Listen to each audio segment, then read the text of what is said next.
தென்கட்சி கோ சுவாமிநாதனின் சுவையான தகவல்கள்.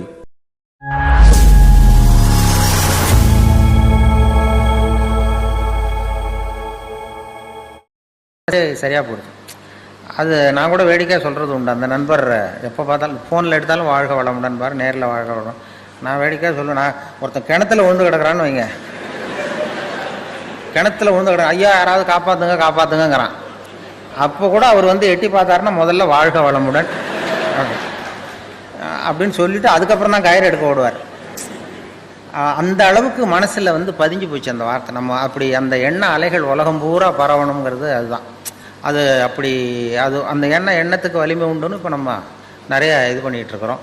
அந்த இதில் வந்து நமக்கு மனசை வந்து இது பண்ணுறது சொன்னேனே, வாழும்போதே செத்து போகிறவர்கள் செத்த பிறகும் வாழ்ந்து கொண்டிருப்பார்கள் அப்படிங்கிறது ஒரு தத்துவம். வாழும்போதே செத்து போகிறவர்கள் செத்த பிறகும் வாழ்ந்து கொண்டிருப்பார்கள். அது எப்படி வாழும்போதே செத்து போகிறதுன்னா, அதை புரிஞ்சுக்கிறதுக்கு ஒரு கதை சொல்லுவாங்க. அப்படின்னா ஒருத்தர் ஆப்பிரிக்காவுக்கு போனாராம், ஒரு கிளி கொண்டு வந்தாராம், பிடிச்சி கொண்டு வந்தார். இங்கே ஒரு கூண்டில் வச்சு வளர்த்துக்கிட்டு இருக்கார். வீட்டில் கூண்டில் கிளியை வச்சு வளர்த்துக்கிட்டு இருக்கார். வேலைக்கு சாப்பாடு தண்ணி எல்லாம் வைக்கிறார். அது பாட்டு அந்த கூண்டுக்குள்ளே அந்த கிளி இருக்குது. மறுபடியும் இவர் வந்து ஆப்பிரிக்காவுக்கு போகிறார், அந்த வளர்த்தவர். அப்போ அந்த கிளிகிட்ட கேட்டாராம், கூண்டு கிளிகிட்ட போய், இந்த வார கிளியே, நீ பிறந்த இடத்துக்கு நான் போகிறேன், இப்போ மறுபடியும் அங்கே உன் சொந்தக்காரங்க நிறைய பேர் இருப்பாங்க, அவங்களுக்கு ஏதாவது செய்தி இருந்தால் சொல்லு, உனக்கு சொந்தக்காரங்க இருந்தால் செய்தி இருந்தால் சொல்லிட்டு வரேன் இருக்கார் அந்த கிளிகிட்ட. இந்த கிளி கூண்டுக்குள்ளேயே உட்காந்துக்கிட்டு, அது ஏதோ நான் கூண்டுக்குள்ளே இப்படியே அது வேலைக்கு சாப்பாடு கிடைக்குது, தண்ணி கிடைக்குது, கூண்டுக்குள்ளே காலத்தை ஓட்டிகிட்டு இருக்கேன்னு சொல்லு அப்படின்ட்டுருக்கு. இவர் நேராக போனார் ஆப்பிரிக்காவுக்கு. போய் அங்கே காட்டு பக்கம் போய் இப்படியே ஒவ்வொரு மரமாக பார்த்து சொல்லிகிட்டு இருந்தாராம். கிளி பார்த்து, உங்கள் ஜோடி கிளி எங்கள் கூண்டில் இருக்குன்னு. எதுவும் கவனிக்கல எந்த கிளியும். ஒரே ஒரு கிளி மட்டும் தனியாக உட்காந்துருந்து தான் ஒரு கிளையில். இவர் யூகத்தில் அந்த கிளிகிட்ட போய், கிளியே உன்னுடைய ஜோடி கிளி அங்கே கூண்டில் வச்சு வேலைக்கு சாப்பாடு தண்ணிலாம் கொடுக்குறோம், கூண்டுக்குள்ளே வாழ்ந்துக்கிட்டு இருக்கு, எங்கள் வீட்டில் தான் இருக்குன்னு சொல்லியிருக்காரு. உடனே அந்த தனியாக இருந்த கிளி பொலன்னு கண்ணீர் விட்டு தான் அப்படியே சுருண்டு விழுந்து செத்து போச்சு. இவர் நினச்சிட்டா, ஐயோ நம்மளால் ஒரு கிளி இப்போ உயிர் போயிட்டுதே, இது அந்த ஞாபகத்தை ஜோடி கிளி, அதோட ஜோடி கிளி இதுன்னு புரிஞ்சுக்கிட்டார். உடனே ரொம்ப சோகத்தோடு வந்தார். இங்கே வந்து கூண்டு கிளிகிட்ட சொன்னாராம். கூண்டு கிளிகிட்ட அது மாதிரி சொன்னேன், அங்கே போய் ஒரு மரத்தடியில் உன் ஜோடி கிளி இது மாதிரி நீ கூண்டுக்குள்ளே தான் அப்படியே உழுந்து செத்து போச்சு அப்படின்றாரு. அப்படி சொன்னது இந்த கூண்டுக்குள்ளே இருந்த கிளியும் பொலன்னு கண்ணீர் விட்டு தான் அப்படியே சுருண்டு உள்ளே விழுந்து செத்து போச்சு. இவர் ரொம்ப வருத்தப்பட்டார், அனாவசியமாக 2 கிளியை வீணாக எடுத்துட்டோமே அப்படின்னு சொல்லி. உடனே கிணிமை இதை வச்சுட்டு கூண்டுக்குள்ளே வச்சுருக்கக்கூடாது அப்படின்னு கூண்டை திறந்து அதை எடுத்து தூக்கி எறிஞ்சாராம் பக்கத்து வெளியில் தூக்கி எறிஞ்சா அப்படி படப்படன்னு ரெக்கை அடிச்சுட்டு போய் உட்காந்துக்கிட்டு மரத்தில். சாவில் செத்தது மாதிரி கிடந்திருக்கு. போய் உட்காந்துக்கிட்டு சொல்லிச்சான், இது வந்து கூண்டுக்குள்ளேருந்து தப்பிக்கிறதுக்கு என்ன வழிங்கிறத என் ஜோடி கிளி உன் மூலமாக சொல்லி அனுப்பிச்சுது. அதுவும் அங்கே சாவில் உயிரோடு தான் இருக்கு.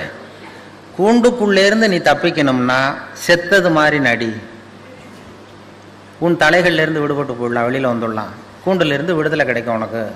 அது ஆன்ம விடுதலை. அதனால் அந்த கிளி வாழும்போதே செத்து போனது, இப்பொழுது செத்த பிறகும் வாழ்ந்து கொண்டிருக்கிறது. வாழும்போதே செத்து போகிறவர்கள் செத்த பிறகும் வாழ்ந்து கொண்டிருப்பார்கள்ங்கிற தத்துவத்தை அப்படி சொல்லுவாங்க. அந்த தலைகள்லேருந்து விடுபடணும்னா அந்த ஆன்ம விடுதலை, அதுதான். அந்த விடுதலை நமக்கு கிடைக்கணுங்கிறது தான் இந்த மன்றத்து நமக்கு கொடுக்குற பயிற்சிகள். ஆன்ம விடுதலை உள்ளுக்குள்ளே போய் அகத்தாய்வு பண்ணுறதுனா எதுக்குன்னா, உள்ளே இருக்கிற ஒருத்தனை கண்டுபிடிக்கணும். உள்ளே ஒருத்தன் இருக்கான் நமக்குள்ளே. இப்போ நமக்கெல்லாம் யாருன்னா ஒவ்வொருத்தரும் 3 பேர். இப்போ என்னை பற்றி நான் என்ன நினைக்கிறேன்னா அது ஒருத்தன், என்னை பற்றி நீங்கள் என்ன நினைக்கிறீங்களோ அது ஒரு மனுஷன். நம்ம 2 பேருக்கும் தெரியாத எனக்குள்ளே ஒருத்தன் இருக்கான், அவன் 3வது மனுஷன். அந்த 3வது மனுஷனை அடையாளம் கண்டுபிடிக்கிற முயற்சி தான் இந்த அகத்தாய்வு, இந்த பயிற்சிகள்லாம். 3வது மனுஷனை நீ கண்டுபிடிச்சி வெளியில் கொண்டு வா, கண்டுபிடிச்சா உலகம் வந்து சமாதானம் வந்துடும். அது என்ன 3வது மனுஷன்னா, இது ரொம்ப தியரிட்டிக்கலாக இருக்கிறது மாதிரி இருக்கும். 3 மனுஷன் எப்படி இருக்கான் அப்படின்னு ப்ராக்டிக்கலாக பார்க்கலாம். அதை நான் என்னுடைய அனுபவத்திலே பார்த்துருக்கேன். நான் மயிலாப்பூரில் கொஞ்ச நாள் குடியிருந்தேன், வானொலி நிலையத்துக்கு பக்கத்தில். அப்போ ஒரு 2 வீடு தள்ளி ஒரு பாட்டி அம்மாவுக்கு உடம்பு சரியில்லை, ரொம்ப சீரியஸ், ரொம்ப வயசான பாட்டி, உடம்பு சரியில்லை ரொம்ப. அந்த பேரன்லாம் ஓடி வந்து பாட்டிக்கு உடம்பு சரியில்லை, ஆஸ்பத்திரிக்கு அழைச்சிட்டு போகணுன்னு ஓடி வந்தான். உடனே நான் ராத்திரி 12 மணி இருக்கும், ஓடி போய் அந்த பாட்டி ஒரு பக்கத்தில் ஒரு ஆட்டோ ரிக்ஷா ஸ்டாண்ட் இருந்தது, அதில் போய் ஒரு பையன் தூங்கிட்டு இருந்தான், எல்லாம் தூங்கிட்டானோ, ஒரு பையன் தூங்கிட்டு இருந்தான். ஆட்டோ டிரைவர், எழுந்திருப்பா பாட்டியை ஆஸ்பத்திரிக்கு கொண்டு போகணுன்னு. இப்போலாம் வர முடியாது சார், காலையில் பார்த்துக்கலாம் அப்படின்னா. பாட்டிக்கு உடம்பு சரியில்லடா, சீரியஸாக இருக்குன்னா, பாட்டிக்கெல்லாம் போய் ஏன் சார் கவலைப்படுறீங்க அப்படின்னா. ஒரு பொடியன் சின்ன அப்படிலாம் இல்லை, உனக்கு எவ்வளோ பணம் வேணுமோ தரோம், நீ வாடான்னதும் சரி 250 ரூபா கொடுத்தா வரேன் அப்படின்னா. நீ எவ்வளோ வேணாலும் வாங்கிக்க வாடான்னு சொல்லி ஆட்டோவை கூப்பிட்டு வந்தோம்.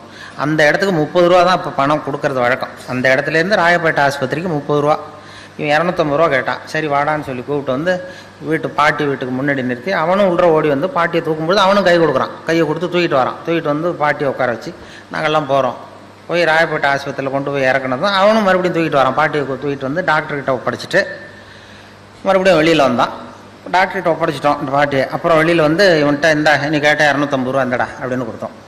அப்போ அந்த பொடி சின்ன பையன், விவரம் இல்லாத பையன், அவன் சொல்கிறான், எனக்கு பணம் வேணாம் சார், பாட்டிக்கு இதை நான் செஞ்ச உதவியாக இருக்கட்டும் அப்படின்ட்டான். சொல்லிவிட்டு ஆட்டோ எடுத்துகிட்டு போயிட்டான். அப்போ என்னென்னா இதில் வந்து ஒரு இளைஞன் இந்த நேரத்தில் இரக்கம் இல்லாமல் 250 ரூபா கேட்குறானே, 250 ரூபா கேட்டான் பாருங்க, அவன் தான் முதல் மனுஷன். இந்த வயசில் இப்படி இரக்கம் இல்லாமல் இருக்கானேன்னு நான் நினச்சேன் பாருங்க, அவன் தான் 2வது மனுஷன். அந்த உண்மையான 3வது மனிதன் ராயப்பேட்டை ஆஸ்பத்திரியில் தான் வெளில வந்தான். அந்த அடையாளம் அவன் எந்த அகத்தாயும் பண்ணாதவன். அந்த 3வது மனுஷன் அடையாளம் கண்டுபிடிங்கிறதுக்காக தான் இவங்க இவ்வளவு பயிற்சிகள் நமக்கு கொடுக்குறாங்க. இது வந்து மதங்கள் மதவாதிகளையும் எல்லார்கிட்டையும் உண்டு. அந்த 3வது மனுஷன் உள்ள ஒளிஞ்சிருப்பான், வெளியில் தெரிய மாட்டான்.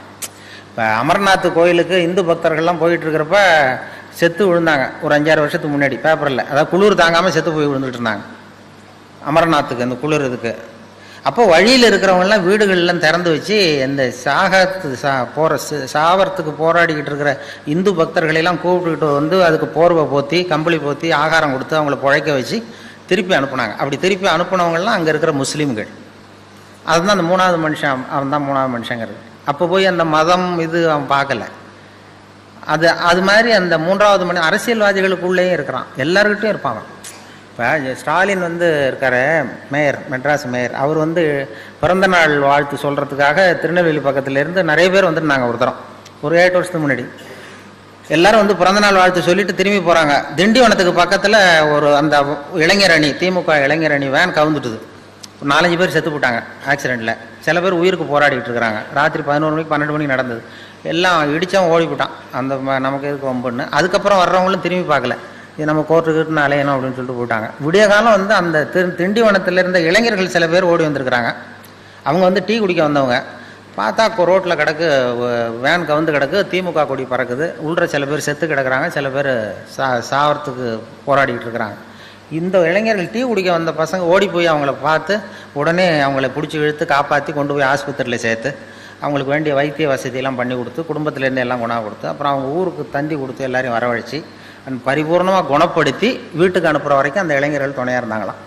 இதில் என்ன விஷயம்னா, அந்த கவிழ்ந்த அடிபட்டவன் பூரா திமுக இளைஞர் அணி, அதை காப்பாற்றினவங்க பூரா அதிமுக இளைஞர் அணி.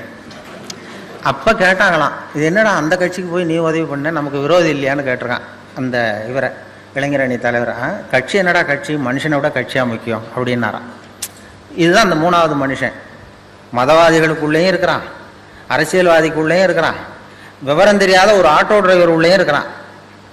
அவனுக்கெல்லாம் அப்பப்போ வெளியில் வரான். நாம் நிரந்தரமாக வெளியில் கொண்டு வரணும். தீவிரவாதிக்கு உள்ளேயும் அந்த 3வது மனுஷன். இப்போ இந்த இதில் மதுரையில் இமாம் அலி, ஐதர் அலின்னு 2 தீவிரவாதிகள் போலீஸையே சுட்டுவிட்டு ஓடி வந்தாங்க. போலீஸ்காரர் செத்து போட்டார். தப்பிக்கிறதுக்காக உயிருக்கு பயந்து ஓடி வராங்க. பின்னாடி துப்பாக்கியோடு ஓடி வருது போலீஸ். அப்போ அந்த பைபாஸ் ரோடு வழியாக வராங்க. வர்றப்போ அப்போ தான் ஸ்கூல் விட்டு சின்ன குழந்தைகள்லாம் தள்ளாடி முதுகில் பொசம் விட்டு வெளியில் வந்திருக்கு. ஸ்கூல் விடுற நேரம் இவன் துப்பாக்கியால் துரத்திட்டு போகிறாங்க 2 தீவிரவாதிகளை. அப்போ இந்த பரபரப்பில் 2 பிள்ளைங்க தடுமாறி கீழே வந்துட்டு தான். அப்போ அந்த உயிருக்கு பயந்து ஓடிட்டு இருக்கிற அந்த தீவிரவாதிகள் இமாம் அலியும் ஐதர் அலியும் இந்த கீழே விழுந்த குழந்தைகளை தூக்கி கொண்டு போய் ஓரத்தில் வச்சுட்டு அப்புறம் ஓடினான். அதுதான் 3வது மனுஷன். இந்த 3வது மனிதனை அடையாளம் கண்டுகொள்ளுங்கள் அப்படிங்கிறது தான் இங்கே நாம், அதுக்காக தான் இந்த இவ்வளவு முயற்சியெலாம் நடக்கிறது. நமக்குள்ளே ஒருத்தர் இருக்கிற அந்த 3வது மனிதனை அடையாளம் கண்டுபிடிச்சி வெளியில் கொண்டு வரணும். அப்போ தான் அதை கண்டுபிடிச்சிட்டா உலகம் இன்பமயமாக இருக்குங்கிறது தான் இது. வேறு கடவுள் அங்கே எங்கே தேடிட்டு இருக்கா, உள்ளே இருக்கிற அவன் தான் கடவுள். உள்ளே இருக்கிறான் பாருங்கள் அந்த 3வது மனுஷன், அவன் தான் அந்த இறைவன் கட்டான். இப்போ வந்து மதம் தான் ரொம்ப கடவுளுக்காக கவலைப்படுறது, மனுஷன் கூட கவலைப்படுறதில்ல. மதங்கள் தான் அதிகமாக கடவுளை பற்றி கவலைப்பட்டு ஒருத்தனுக்கு என்ன, ஒருத்தருக்கு ஒரு அப்பா தானே இருக்க முடியும். ஒருத்தன் அதோ போகிறாரு, அது யாரான்னு கேட்குறீங்க, ஒரு பையனை எங்கள் அப்பாங்கிறான். அதோ போகிறாரு, அவர் யாரானா, அதுவும் எங்கள் அப்பான்னா சொல்லுவான். ஆனால் இன்றைக்கி மதவாதிகள், இப்போ நாம் மனிதர்களை தான் சொல்லிகிட்டு இருக்கிறோம். உலகத்தை படைத்தவன் ஒருத்தன் என்ன ஒரு சக்தினா அவனும் அங்கே ஒருத்தர் இருக்கார், இங்கே ஒருத்தர் இருக்கார், அவர் ஒரு அப்பா இவர் ஒரு அப்பான்னு சொல்லிகிட்டு இருக்க முடியாது. ஒரு தெருவில் 2 பேர் சண்டை போட்டுக்கிட்டு இருந்தானோ, ஒருத்தன் மூஞ்சியில் ஒருத்தன் குத்திக்கிட்டு இருந்திருக்கான். ரொம்ப கடுமையாக சண்டை 2 பேருக்கு இடையில, தெருவில் நடு தெருவில் சுற்றி நின்று வேடிக்கை பார்க்குது கும்பல், வேடிக்கை பார்க்குது. அப்போ ஒரு பையன் ஒதுங்கி நின்றுருக்கான். அந்த வழியாக வந்தவர் கேட்டிருக்காரு, என்னப்பா அங்கே நடக்குது சண்டை அப்படின்னா, ஒன்றும் இல்லை, எங்கள் அப்பாவுக்கும் இன்னொருத்தருக்கும் சண்டை உள்ற, அதை எல்லோரும் வேடிக்கை பார்க்குறாங்க, நான் ஒதுங்கி நிற்கிறேன், எங்கள் அப்பாவுக்கும் இன்னொருத்தருக்கும் தான் சண்டை நடக்குது உள்றேன்றான் அந்த பையன். அப்போ அந்த விசாரித்த பெரியவர் கேட்டிருக்காரு, சரிப்பா அந்த 2 பேரில் யாரா அவங்க அப்பான்னு கேட்டிருக்காரு. சண்டையே அதுக்காக தான் நடந்துகிட்ருக்கு அப்படின்னா. இப்போ நாம் இந்த மதவாதிகள் போடுகிற சண்டைக்கும் அதுக்கும் என்ன வித்தியாசம் இருக்குது? இப்போ நாம் போடுற சண்டை அதே மாதிரி சண்டை தான், மதவாதிகள் போடுற சண்டை. அந்த அளவுக்கு நம்ம மனசை நம்மளுக்கு எடுத்துருக்கு அப்படிங்கிறது தான் மன தூய்மைங்கிறது வேணும். மனசு எதுலேருந்து விலகி இருக்கிறதோ அதுலேருந்து துன்பம் இல்லை அப்படின்னு திருவள்ளுவர் சொல்லுது. எனக்கு நிம்மதி வேணும், சந்தோஷம் வேணும்னு ஒரு பெரியவர்கிட்ட வந்தான் ஒருத்தன் ஆசிரமத்தை தேடி. எனக்கு நிம்மதியே கிடைக்க மாட்டேங்குது, நீ படுறா, உனக்கு என்ன காரணம் சொல்கிறேன்னு இந்த ராத்திரி இங்கே படு, காலையில் உனக்கு சொல்கிறேன் அப்படின்னு படுக்க வச்சார். படுக்கையெல்லாம் கொடுத்து பெட்டு தலைவெல்லாம் கொடுத்தார். படுத்து தூங்கினான் நிம்மதியாக. மறுநாள் எழுந்திரிச்சான். இவர் வந்தார். அந்த குரு எழுந்துடுறா அப்படின்னா எழுந்திரிச்சான். அந்த தலைவனையை தூக்குனார். தலைவனை தூக்குனா உள்ளேருந்து ஒரு நல்ல பாம்பு படம் எடுக்குது. இவரே கொண்டு வந்து வச்சிருக்காரு ராத்திரி நல்ல பாம்பை. அவன் அப்படியே அலறிட்டு ஓடி வந்துட்டான். அப்போ கேட்டாரான், ஏண்டா ஒரு நல்ல பாம்பை தலைக்கு அடியில் வச்சுக்கிட்டு எப்படி உன்னால் நிம்மதியாக தூங்க முடிஞ்சுது? ராத்திரி பூரா நிம்மதியாக தூங்கியிருக்க, நல்ல பாம்பு உன் தலைக்கு பக்கத்துலேயே இருக்குது, அதை வச்சுக்கிட்டு எப்படிடா நீ தூங்கின அப்படின்னு கேட்டாரான். அது இருக்கிறது எனக்கு தெரியாதுங்க, அதனால் தூங்கினேன், என் மனசு அதிலேருந்து விலகி இருந்தது, அதனால் நிம்மதியாக இருந்தேன் நான். அதுதான் மனது எதிலிருந்து விலகி இருக்கிறதோ அதிலிருந்து நீங்கள் நிம்மதியாக இருப்பீர்கள் அப்படிங்கிறது தான். இதெல்லாம் மனதை புரிந்து கொள்ளுகிற போது தான் இந்த கருத்தில் நமக்கு தெரியும். மனசை அடக்க நினைக்கிறவனுக்கு இதெல்லாம் தேவையில்லை. அவன் கண்ணையும் காதையும் இது கட்டிகிட்டு இருந்தானா போகிறோம், அந்த முயற்சி வேண்டியதில்லை. மனதை புரிந்து கொள்ளுங்கள்னு சொல்கிறது அதுதான். மனதை புரிந்து கொள்ள முயற்சி செய்யுங்கள் அப்படிங்கிறது தான் இவங்க இந்த இதில்